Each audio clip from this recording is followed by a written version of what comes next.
Saludos, buenas. ¿Cómo están ustedes, amigas, amigos? Esto es Al Detalle, aquí en Teleradio América, Canal 20.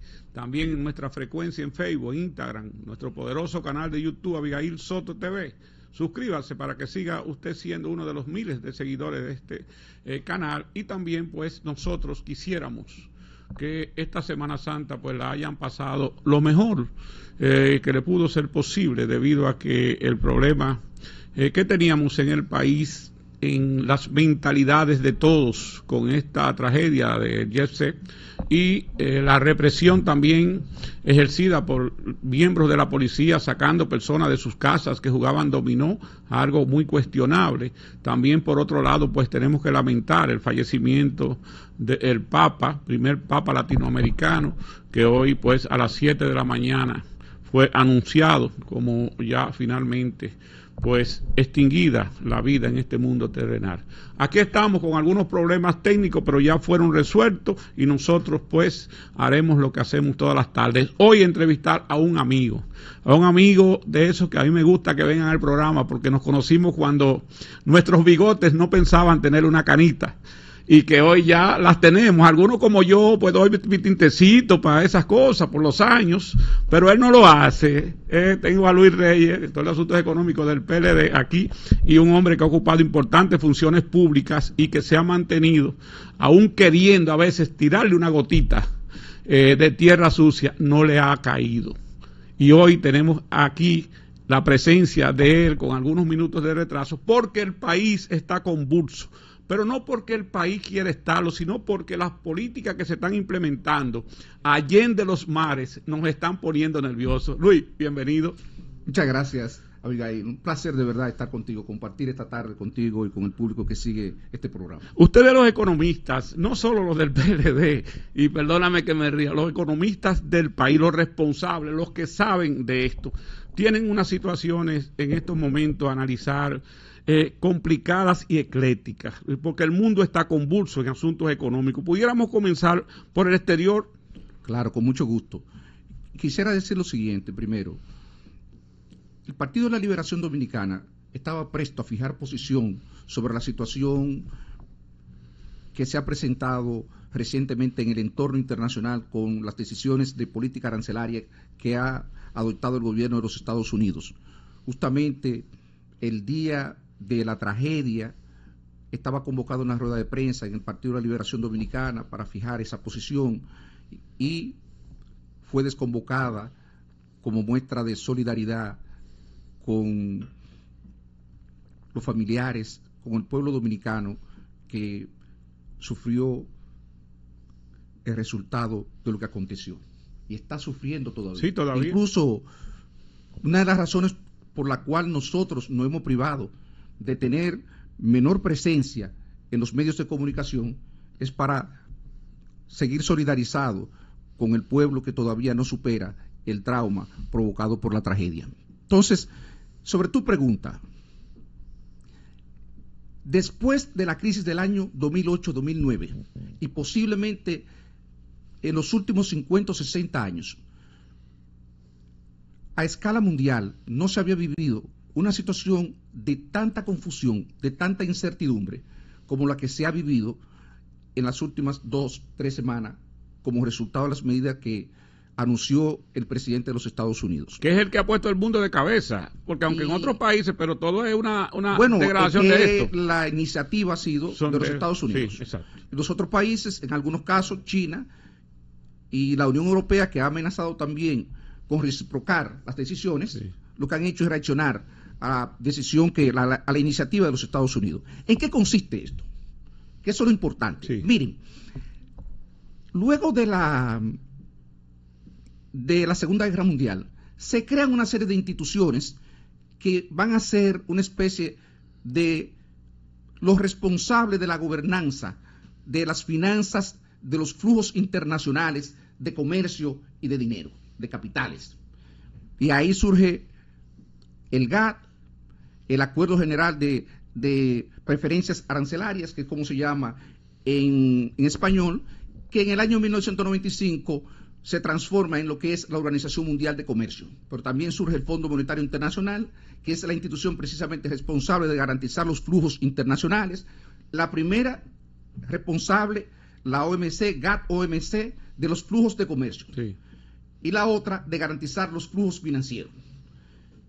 Acompañado de estas instituciones, surge también Naciones Unidas como responsable, digamos, de contribuir al mantenimiento de la paz política, y surgen también otras instituciones en el ámbito de Naciones Unidas ya con responsabilidades sectoriales, la OIT y así sucesivamente.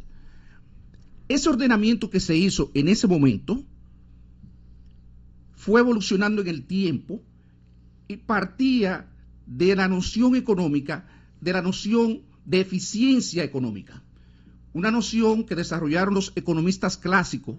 Los primeros economistas desarrollaron la noción de eficiencia, y la idea para el público que nos sigue sencilla es la siguiente. La teoría de la eficiencia. La teoría que dice más o menos la teoría de las ventajas comparativas. Y la teoría de las ventajas comparativas ya decía lo siguiente: si cada país se especializa en aquella cosa que mejor hace, ya sea por la dotación de recursos o por la dotación de recursos naturales o de recursos humanos, pues eso va a contribuir a la eficiencia, obviamente, en general, y va a contribuir a un mayor crecimiento económico y a un mayor bienestar.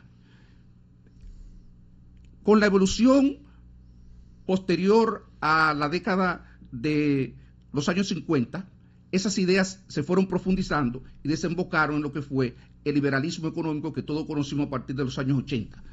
Ahí es donde surge la OMC, y eso se traduce en que las políticas proteccionistas que habían utilizado los gobiernos se fueron desmontando y fue prevaleciendo el libre comercio. Sí. Y en la medida en que fue prevaleciendo el libre comercio... ¿Qué se dividió? Se dividió el mundo en economistas de uno y de otro lado. El mundo que anteriormente estaba dividido por bloques, pues tendió, por el contrario, ahora a generar una situación de interdependencia entre sus economías, sobre todo las economías más relevantes. Y ese es uno de los problemas que enfrentamos hoy día, porque no hay manera de usted intentar hacerle daño a otros sin que usted se haga daño a usted mismo debido a esa situación de interdependencia entre los países.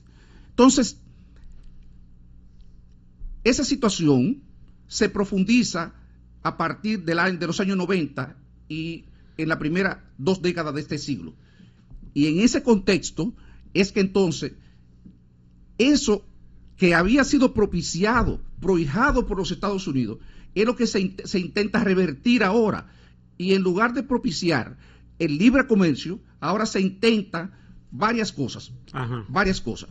Primero, esto va en contra del neoliberalismo ahora mismo, ¿verdad? No, es que esto es una política totalmente contraria, diferente, que trata de negar lo que ellos mismos habían prohijado. Exactamente. Entonces, por eso es que es un tema tan complejo, porque usted crearon el monstruo, ahora quieren una estructura y ahora usted intenta revertir esa estructura. Esa estructura dio como resultado precisamente que las empresas, se dice el término técnico, se deslocalizaran, pero se trasladaran en el lenguaje, digamos, más coloquial. Se trasladaran a los países en los cuales ellos tenían ventajas para reducir sus costos y competir de manera a ser más competitiva en los mercados internacionales a través de una mayor eficiencia. Entonces, de pronto, tenemos empresas como Apple.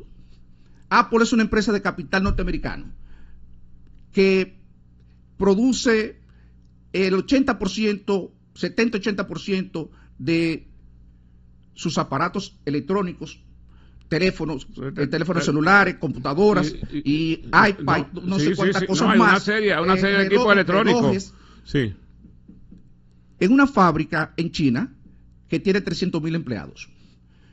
Pero ahí, como resultado de ese proceso de liberalización, se desarrolló un concepto muy relevante para entender lo que ocurre hoy mismo, que es el que se denomina la creación de valor global. ¿Qué significa eso? Eso lo que significa es que una empresa como Apple, que tiene que manejar desde la materia prima que se produce en X país hasta la distribución de lo que produce a escala mundial, las materias primas y los insumos vienen de una diversidad de países. Y entonces, la sumatoria de todos esos costos es lo que determina lo que serían sus niveles de eficiencia y de competitividad. Exacto. Y eso, entonces, hoy día, si usted tiene un problema donde usted para hacer un iPhone, perdóneme, usted necesita materiales, insumos de 24 países, es muy difícil que usted de pronto pueda decir que va a montar una empresa en los Estados Unidos. Y el costo. Y es el segundo, más el costo. Desmontar una empresa y montar, no, pero además, costo es la mitad del capital. ¿Dónde usted consigue 300,000 empleados que usted tiene que capacitar? Sí. Y usted necesita, para que tengamos una idea del problema que hay planteado, el sector manufacturero de China demanda entre 1 millón y 2 millones de ingenieros y de profesionales formados en el área de ciencias. 1 millón, 2 millones de personas anualmente, para responder a las necesidades solamente del sector manufacturero. ¿Qué economía del mundo está en capacidad, tiene el sistema educativo alineado para producir, ni la población para producir esa cantidad? Apple se desplaza a la India hace 4 años aproximadamente, en el 2020, precisamente instala una planta allá. Y Apple le tomó años para comenzar a hacer esa planta relativamente eficiente. ¿Por qué? Porque se encontró que a pesar de las capacidades que tiene India para producir desarrolladores de software y personas formadas en el área de ciencia con razonable capacidad, entonces habían problemas de otro tipo, de logística, problema de que en la cultura de esos países no hay tradición de tener empresas de esa magnitud, 50,000 empleados. No había entonces, manera. Ese problema. No estaban educados, ni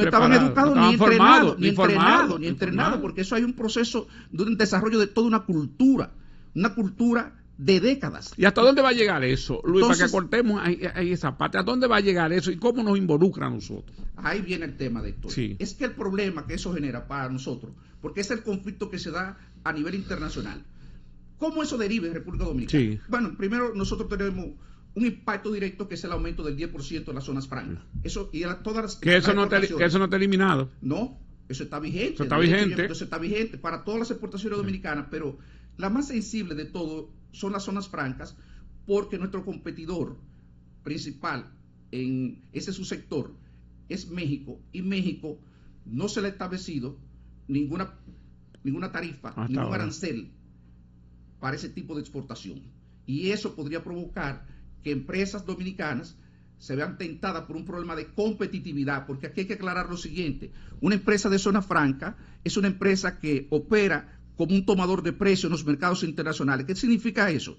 Que ella no puede alterar los precios, lo único que ella puede hacer es contener sus costos y operar en un nivel de costo que, dado un nivel de precio, le pueda generar beneficio. Que ahora con este caso, le ponemos un ejemplo de colmadero. Si tú te ganas un 15% establecido en la exportación, vamos a poner, pero ¿qué sucede? Que te están subiendo un 10% de aranceles que tú no lo tenías. O sea, te van a reducir ese beneficio. Entonces, el beneficio no compensa la inversión que tú tienes. Así es. En el país. Entonces, tú vas a buscar un país donde tú no tengas ese 10%. Entonces, es posible que tú puedas traspasar quizá algo, pero el tema es que te va a afectar las utilidades. Sí. Si tú te va a afectar las utilidades con una visión a largo plazo, pues lo más lógico es que tú hagas lo que tú señalas, que tú busques un país donde tú no tengas que pagar ese costo, porque al final tú dices, bueno, pues a 10 años, a 15 años operando, ¿cuánto me va a representar esto? Un 5%. Un 5%, repito, para una empresa en ese subsector es mucho.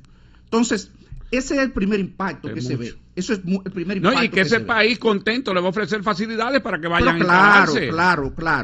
Pero el mayor incentivo que hay para cualquier empresa de esa, porque además son empresas de manufactura ligera. Sí. Eso no es el caso de Apple que estamos hablando. No, porque esto se prepara. Necesita una inversión brutal de cientos de miles de millones y la capacitación de cientos de miles de empleados que posiblemente ningún país disponga de ellos, ni siquiera Estados Unidos en este momento. Entonces, por eso, ¿qué tiene que hacer el gobierno de los Estados Unidos? Le impone a China esas tarifas que en algunos casos llegan al 245%, pero de pronto para Apple y para Nvidia las elimina, porque se da cuenta que sencillamente después que entienden esto que yo explicaba, de cómo se forman esos procesos productivos a lo largo, por ejemplo, de toda la economía mundial, entonces ahí viene el segundo aspecto relativo a nosotros, y es que el problema de República Dominicana, y es lo que yo creo que el gobierno no ha entendido, el problema de República Dominicana no es el impacto directo. El problema de República Dominicana es que República Dominicana tiene un entorno en el cual ahora mismo la economía de los Estados Unidos en el primer trimestre ya hay organismos oficiales que han dicho que va a tener un crecimiento negativo. Sí, y sí, si los grandes economistas lo están diciendo, ¿eh? No, ya de manera oficial. Ya de manera oficial hay instituciones del gobierno de los Estados Unidos, instituciones oficiales del gobierno de los Estados Unidos. No, estoy hablando de la Reserva Federal de Atlanta, que ha dicho que se proyecta que tendrá un resultado primer trimestre negativo en términos de crecimiento. Entonces, si Estados Unidos, hay una estrecha relación entre la economía de los Estados Unidos y la economía dominicana. Si la economía de los Estados Unidos tiene un crecimiento negativo, eso va a arrastrar, va a desacelerar el crecimiento de República Dominicana con todas las consecuencias que eso tiene.